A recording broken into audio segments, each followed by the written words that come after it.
Okay, चलिए शुरू करें। गुड मॉर्निंग, कैसे हैं सब? बढ़िया।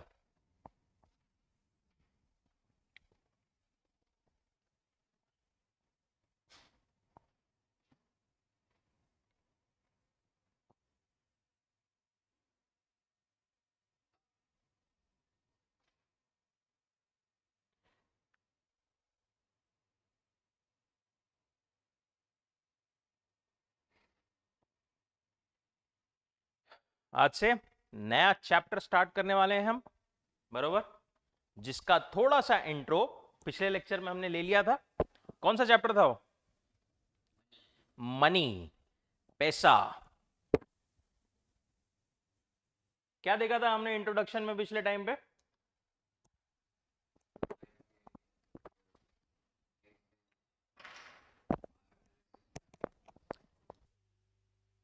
जो मनी है उसका रिवॉल्यूशन इवोल्यूशन हुआ है धीरे धीरे धीरे धीरे करके, to reduce the difficulties in barter system.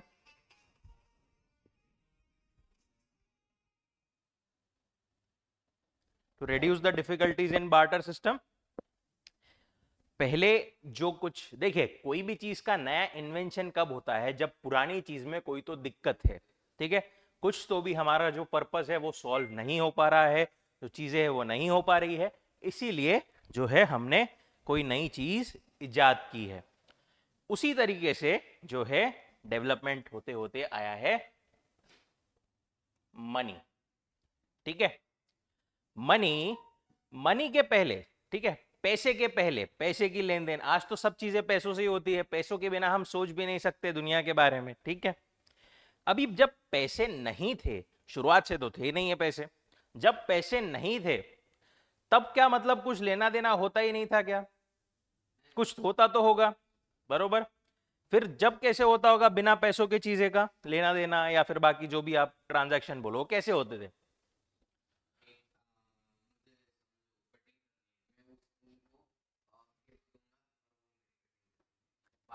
Barter system, perfect perfect perfect, barter system. Barter system एकदम सिंपल टर्म्स में बोले तो क्या है? Exchange of goods for goods, ठीक है। कुछ तो मतलब मनी के जगह कोई एक चीज देके दूसरी चीज ले ली, ठीक है। ये पेन देके वो बुक ले ली, ये माउस देके वो बैग ले ली, ठीक है।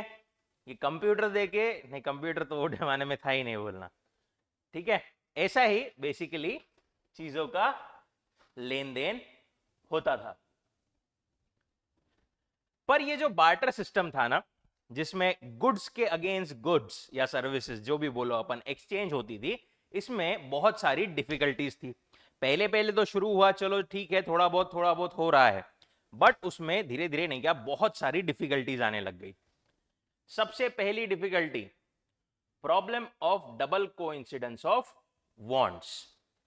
देखो, अभी फॉर एग्जाम्पल मेरे को जो है ये पेन देके आपसे बुक खरीदना है, ठीक है, सो ठीक है, बट ये ट्रांजैक्शन कब हो पाएगा? जब आपको भी मुझे बुक देनी है और पेन खरीदना है। अगर आपको बुक देनी है पर उसके अगेंस्ट पेन नहीं, बॉटल चाहिए, तो बॉटल तो यहां पे मेरे पास बेचने के लिए है ही नहीं, देने के लिए है ही नहीं, ठीक है। फिर उस केस में कैसे होगा? नहीं हो पाएगा, बरोबर। ऐसे ही अगर ट्रांजैक्शन को सक्सेसफुली होना है ना, तो there was a need of double coincidence of wants. एक पर्सन को जो देना है और जो चाहिए, सामने वाले पर्सन को भी उसके ऑपोजिट वैसा ही चाहिए और देना है, ऐसा होना चाहिए था। बट हर एक ट्रांजैक्शन में ऐसा होना पॉसिबल नहीं है। Lack of double coincidence of wants was one of the major limitations of barter system.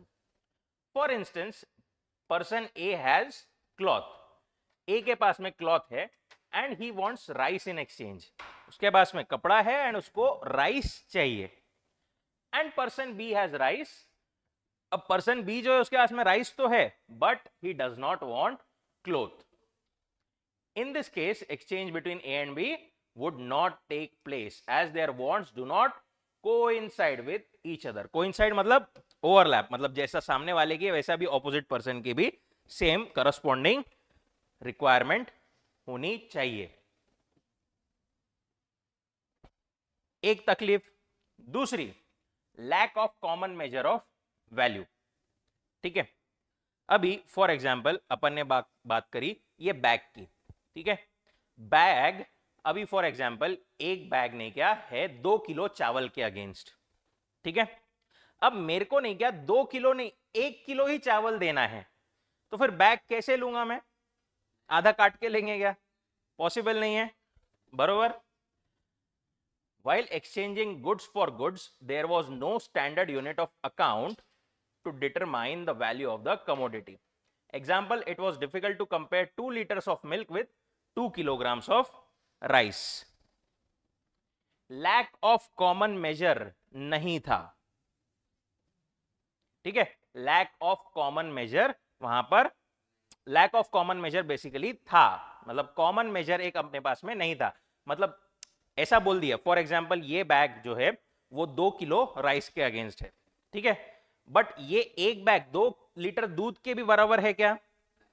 ये डिटरमाइन कैसे करेंगे, बरोबर? या 2 किलो राइस, इसके अगेंस्ट क्या मिलेगा? ठीक है, 2 लीटर दूध भी हो सकता है, एक बैग भी हो सकता है, एक फैन भी हो सकता है। ठीक है, so there was no standard value basically, और no common value of measure of value basically. ठीक है, इसीलिए there was a problem in barter system. And obviously वो जो अपन ने बोला डिविजिबिलिटी, वो तो था ही नहीं, उसका पॉइंट और आएगा अपने को आगे। Third, difficulties in storage of goods. It is necessary to store goods for future consumption. Sometimes due to perishable nature, it was difficult to store them for future. Perishable commodities like milk, egg, fish, vegetables, etc. were difficult to store. Difficulties were also experienced due to lack of space required to store heavy and bulky goods.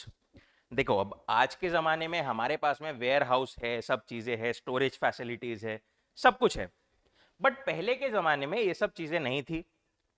अब मैंने आपसे for example कोई मतलब ऐसे दूध ले लिया, ठीक है, एंड मुझे जो देना था से बर्तन, वो मैंने आपको दे दिया। ठीक है, बर्तन वेसल्स पता है, मैंने आपको वेसल्स दे दिया और मैंने दूध रख लिया। मैंने सोचा यार दूध एक काम करूंगा 15-20 दिन बाद इसके अगेंस्ट मैं और कुछ खरीद लूंगा। अब जो दूध है वो 15-20 दिन रहने वाला है क्या अपने पास? अच्छा नहीं, बरोबर। ऐसी ही दिक्कत आने लग गई स्टोरेज ऑफ गुड्स में।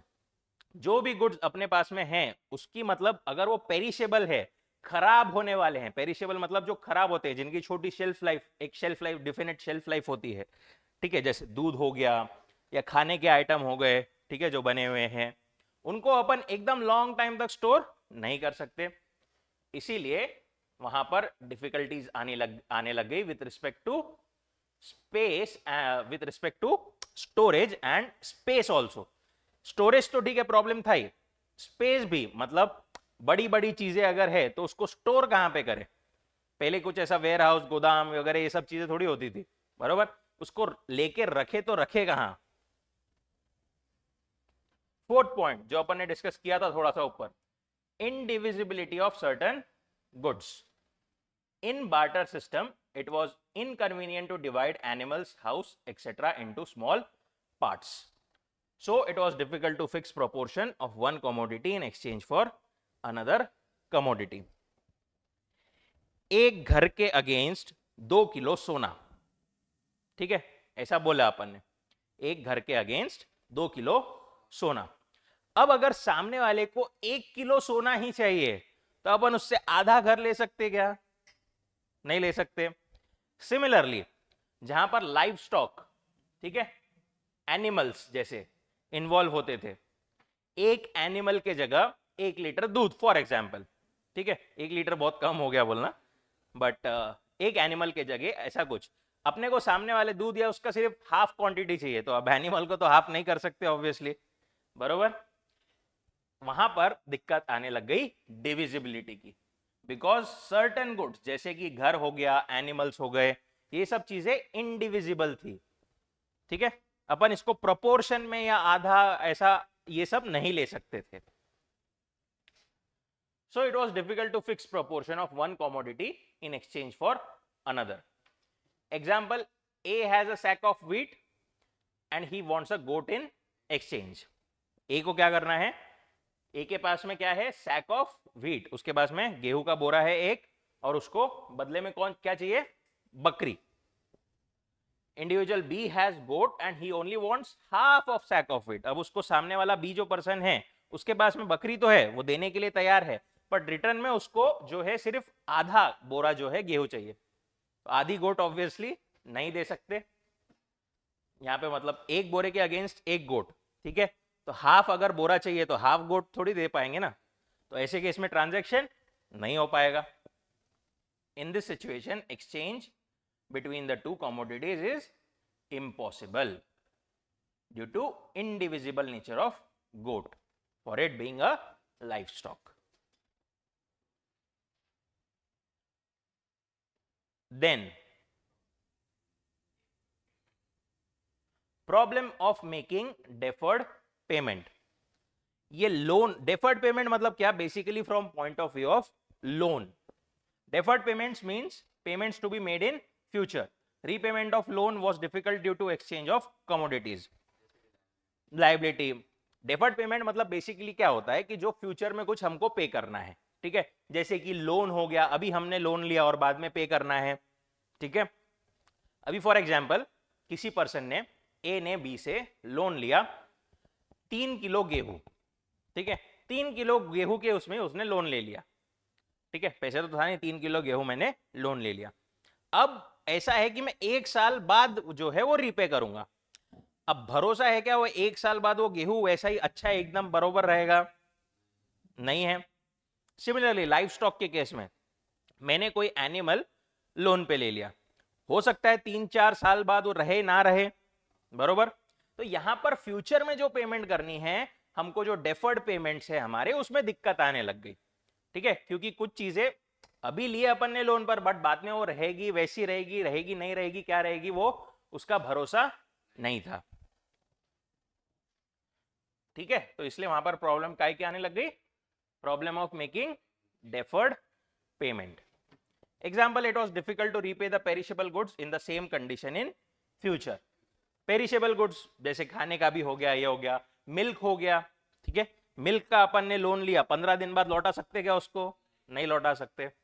अकॉर्डिंगली प्रॉब्लम्स आने लग गई. Difficulties in barter system. पहला कौन सा था? डबल कोइंसिडेंस ऑफ वांट्स नहीं थी वहां पर. Lack of common measure of value. Difficulties in storage of goods. Indivisibility of certain goods and problem of making deferred payments. एक बार क्विकली रिव्यू करेंगे पांचों पॉइंट सब लोग.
ठीक है, कोई डाउट?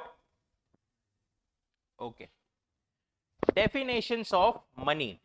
या मनी की कुछ जाने माने लोगों ने जानी मानी डेफिनेशंस दी हुई है.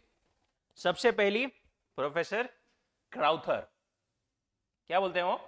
Money is anything that is generally acceptable as a means of exchange and at the same time acts as a measure and store of value. Money क्या है? Anything that is acceptable as a means of exchange. कुछ लेन then करने का जो माध्यम है वो मनी है. ठीक है, and at the same time acts as a measure and store of value. मतलब कोई measure, मतलब ये चीज, एक बुक, एक बैग कितने की है, ये बोलते हैं ये कितने की है इज मेजर ऑफ वैल्यू. आएंगे अपन और उस पर डिटेल में उसके इसमें आएंगे आगे. Second, professor Crowther. Professor Crowther के बाद में प्रोफेसर वॉकर. वो क्या बोलते हैं? Money is what money does. Simple सादी एकदम plain definition. Money is what money does. Money वो सब जो मनी करती है, मनी वही है. लेन देन बोलो, स्टोर ऑफ वैल्यू जो ऊपर ये अपन ने देखा, जो भी मनी से जो कुछ भी होता है, सब जो भी मनी करता है वो मनी है. ठीक है, काइंड ऑफ उसके जो फंक्शंस है उसको उससे रिलेट कर दिया है डेफिनेशन को. ठीक है. इवोल्यूशन ऑफ मनी, मतलब मनी कैसे कैसे इवॉल्व हुई. देखिए, मनी पहले शुरुआत से ऐसी पेपर नोट वगैरह ये तो था नहीं. पहले कुछ अलग चीजें होगी. पहले राजा महाराजा के इसमें सिक्के चलते थे, वो आपने देखा था. उसके भी पहले सबसे पहले बार्टर सिस्टम था. ठीक है. अब धीरे धीरे ये चीजें कैसे इवॉल्व हुई वो हम देखते हैं. Money has come into existence by evolution and not by revolution.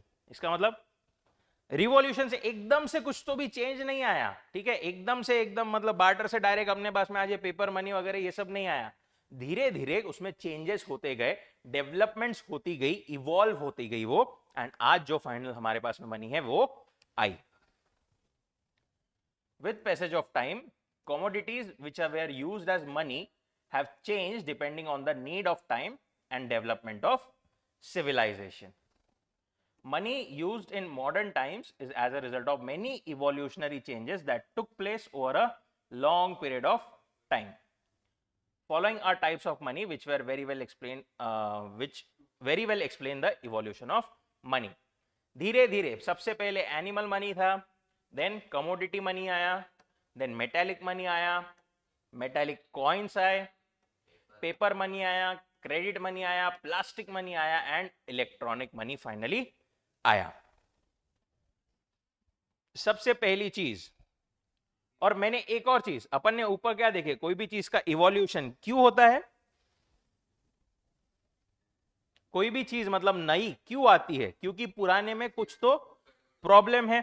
ठीक है, हर एक इसमें धीरे धीरे कोई ना कोई प्रॉब्लम आने लगी, इसलिए there was a development of new money. और प्रॉब्लम बोलो या फिर लैक ऑफ कुछ तो मतलब ये पर्पस सर्व नहीं कर रहा है, वैसा कुछ होने लगा, इसलिए वहां पर नई नई जो है इवोल्यूशन आते गई.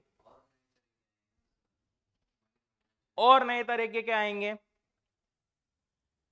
टाइप्स ऑफ मनी कौन सी थी? सबसे पहली animal money in proto historic period. Proto historic मतलब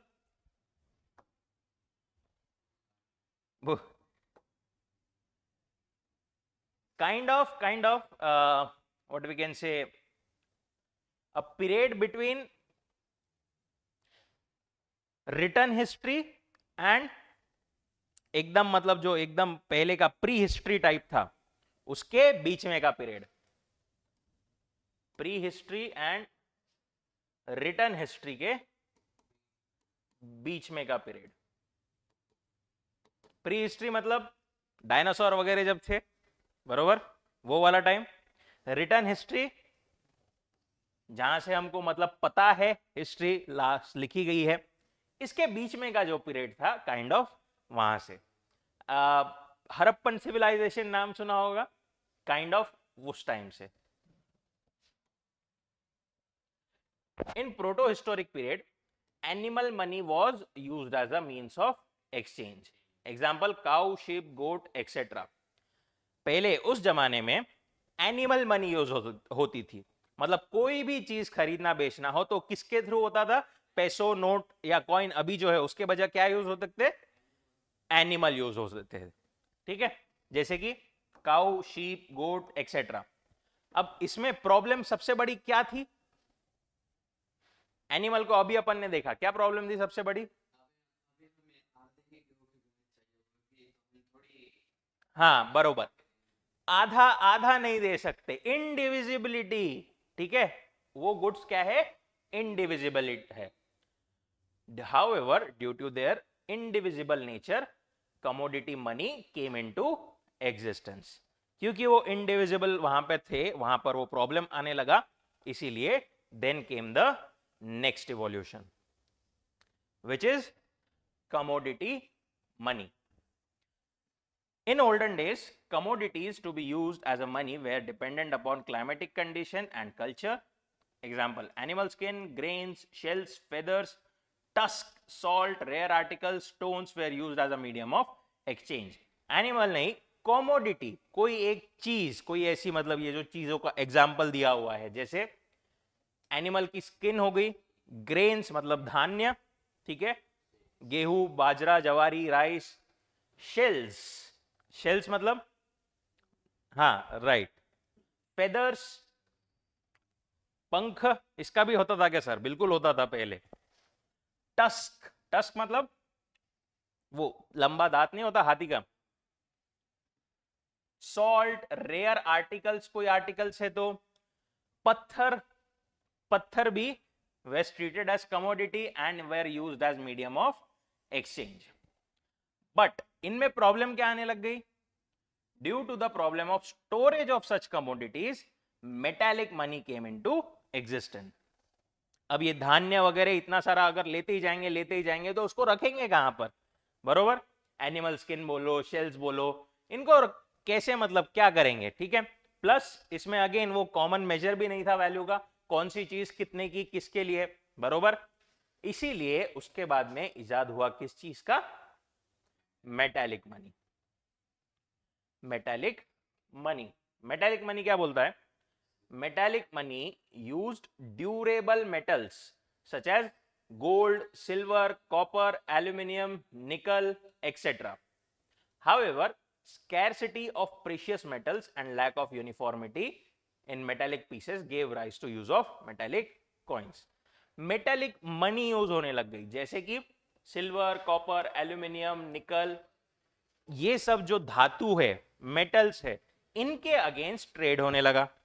ठीक है, पहले, आज तो गोल्ड का बोलना ठीक है, क्या ही भाव है, पहले गोल्ड को भी इन सब कैटेगरीज में ही कंसीडर किया जाता था, इतना ज्यादा महंगा मतलब था नहीं उस टाइम पर, बरोबर।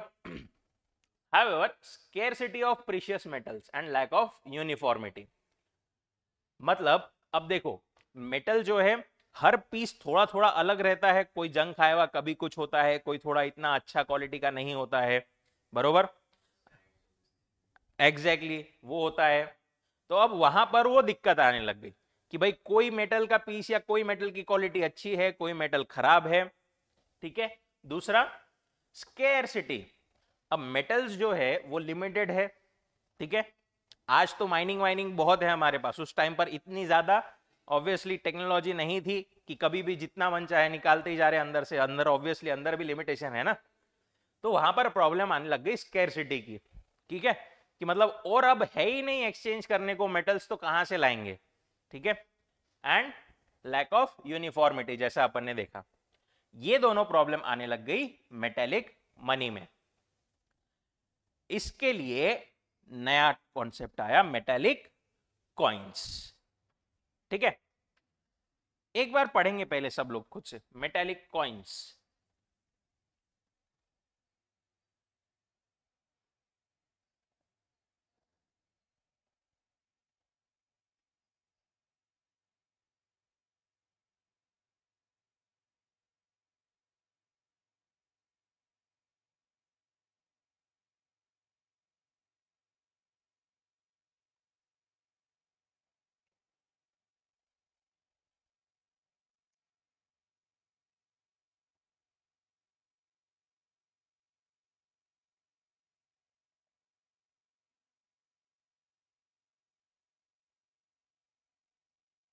मेटालिक कॉइन्स, उसके बाद में क्या हुआ, उसके बाद में जब पूरा ऐसा मेटल के ट्रांजैक्शन में प्रॉब्लम आने लग गई, तो उसके बाद में क्या किया,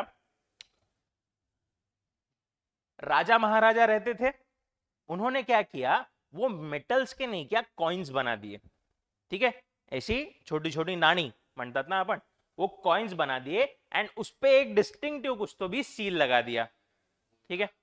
उनका नाम, उनका कुछ राज्य का आइडेंटिटी, ठीक है, जो प्रेशियस मेटल्स थे उन पे, सो दैट मतलब वो सोने की नानी वगैरह अपन बोलते हैं ना इसमें, सॉरी, उनकी वैल्यू दे दी। In ancient time rulers of various kingdoms use small pieces of metals and affix their seals on them. छोटे छोटे छोटे छोटे जो है वो कॉइन्स बनाने लग गए एंड उसको कुछ वैल्यू देके यूज करने लग गए। अब इस सिस्टम में और धीरे धीरे चेंजेस हुआ, और अभी देखे तो जो अपना मतलब ये कॉइन्स वॉइन्स का सिस्टम है, वो पहले राजा महाराजा थे, फिर बाद में अब गवर्नमेंट सिस्टम आ गया, गवर्नमेंट आ गई, ठीक है, तो गवर्नमेंट ने वो सब टेक ओवर कर लिया सिस्टम। मॉनेटरी सिस्टम जो था वो taken over by government authorities with a view to give uniformity and legal status to metallic coins. ये जो मेटालिक कॉइन्स है, एक राज्य में अलग, दूसरे में अलग, उसको कोई लीगल स्टेटस नहीं, कुछ नहीं, यूनिफॉर्मिटी नहीं थी, ठीक है। जैसे जैसे धीरे और मतलब टाइम बदलते गए, गवर्नमेंट बनती गई, उसके बाद में वहां पर जो है गवर्नमेंट ने वो पूरा अपने अंदर ले लिया, सो दैट उसको एक लीगल स्टेटस, एक यूनिफॉर्मिटी दे सके। दूसरे राजा के वहां नहीं चलेंगे, बरोबर। एंड फिर उसको फाइनली एक स्टैंडर्ड नया ऐसा कॉइन जैसा अपन आज देखते हैं वैसे बनाए। अब देखो ये कॉइन जो है ना, इसके क्लासिफिकेशन दो टाइप के हैं। पहला स्टैंडर्ड और फुल बॉडीड कॉइन्स। वो क्या होता है? Full bodied coins are those whose face value is equal to their intrinsic value. Intrinsic value क्या है? फॉर एग्जाम्पल अपना जो कॉइन है, ठीक है, एक समझ लो 5 रुपए का कॉइन है, ठीक है, तो 5 रुपए के कॉइन को, उस मेटल को अगर अपन पिघला के बेचेंगे, ठीक है, तो वो मेटल भी एक्चुअली उसकी वैल्यू 5 रुपए ही मिलेंगी। ये होती है उसकी इंट्रिंसिक वैल्यू, कि उस चीज की, वो जो चीज है, वो कॉइन जो चीज है, मेटल है, उसकी वैल्यू कितनी है, बरोबर, उसकी वैल्यू कितनी है। फेस वैल्यू मतलब जो उस पे ऊपर लिखा हुआ है वो 5 रुपए की है, बरोबर, पर अगर अपन उसको 5 रुपए ऐसे मतलब फेस वैल्यू नहीं, अगर अपन उसको मेटल भी कंसिडर करें ना, तो भी वो 5 ही रुपए की है। ये होता है intrinsic value. Full bodied coins कौन से हैं? जिसमें face value is equal to their intrinsic value. Face value indicates exchange value fixed by issuing authorities.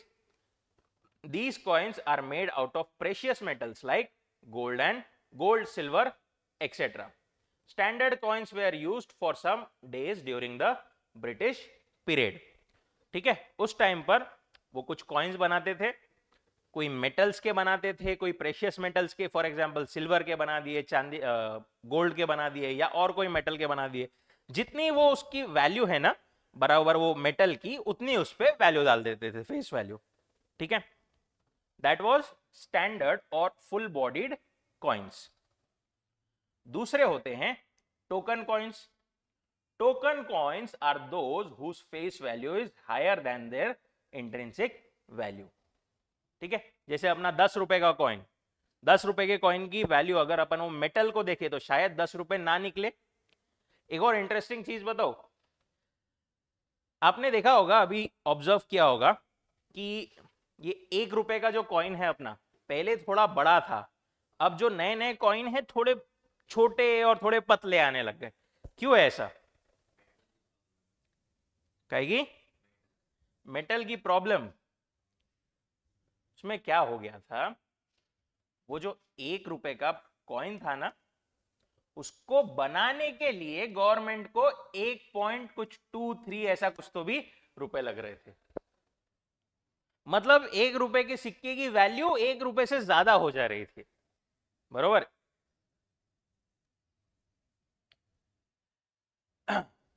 Token coins जिसकी फेस वैल्यू क्या है? Higher than their intrinsic value. 2 रुपए का, 5 रुपए का, 10 रुपए का, 20 रुपए का आज हम कॉइन देखे, तो जनरली देयर फेस वैल्यू जो उन पे लिखा हुआ है ना, वो वैल्यू ज्यादा है, उसकी एक्चुअल मेटल की वैल्यू उतनी नहीं है। These coins are made of cheaper metals like aluminium, nickel, etc. These coins are of lower denominations and are generally used for settling smaller transaction. Obviously coins are generally used for smaller छोटे transaction. In India all coins in circulation today are token coins. Difficulties in transportation of token coins gave rise to paper money. अब coins में होने लग गया. अब coins में भी एक दिक्कत यह आने लग गई कि coins थोड़े बल्कि थे, heavy थे. अब उसको ट्रांसपोर्टेशन में इधर से उधर ले जाने में, कैरी करने में थोड़ी सी दिक्कत आने लग गई. अब पूरे पॉकेट में मतलब इतने सारे कॉइन्स भर के कैसे लेके जाएंगे ना, वहां पर वो दिक्कत आने लग गई. तब जाकर के इवोल्यूशन हुआ पेपर मनी का.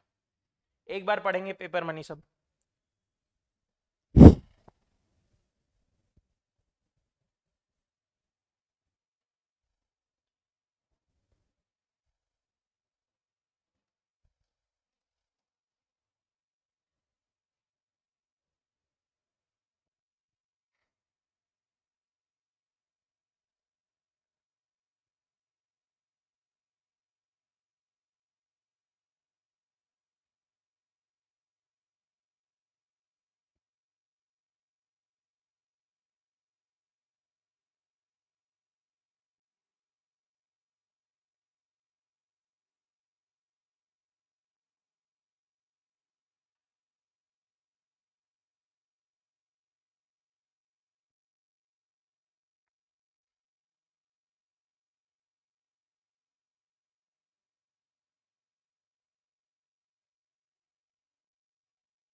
Paper money.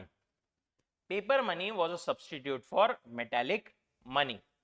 मेटल की मनी का सब्सटीट्यूट क्या था? पेपर की money. In course of time issue of currency notes was monopolised by the central bank.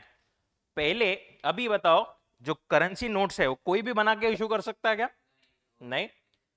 वो सेंट्रल बैंक्स ने क्या किया कि उसको मोनोपोलाइज कर दिया. मोनोपोलाइज मतलब कि सिर्फ एक्सक्लूसिवली हमारे पास में पावर है उसकी. मोनोपोली मतलब सिर्फ एक की, अकेले की पावर, उसके अलावा एक्सक्लूसिव पावर, उसके अलावा किसी को कोई राइट, कोई हक नहीं है. नहीं तो सब तो फिर अपने अपने कितना भी पैसा छापेंगे ना. Paper money consists of paper currency issued by government and central bank of the country.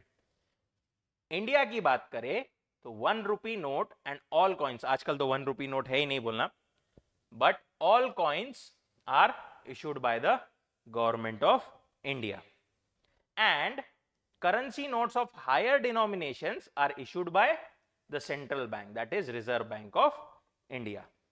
ठीक है, ये जस्ट इशू मतलब इशू करने का उसमें बता रहे कौन इशू करता है दोनों भी government he kind of. RBI जो है हमारा सेंट्रल बैंक है, और गवर्नमेंट डायरेक्टली गवर्नमेंट जो है वो कॉइन्स इशू करती है. आरबीआई क्या इशू करता है? जो नोट्स है हायर डिनोमिनेशंस के, बड़े बड़े नोट्स, वो सब आरबीआई इशू करता है.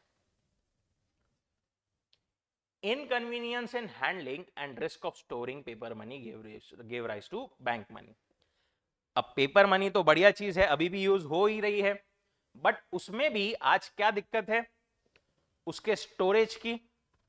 फट जाती है, कैरी करना भी अगर है तो थोड़ी दिक्कत है, बहुत ज्यादा अगर कैरी करना है तो, बरोबर.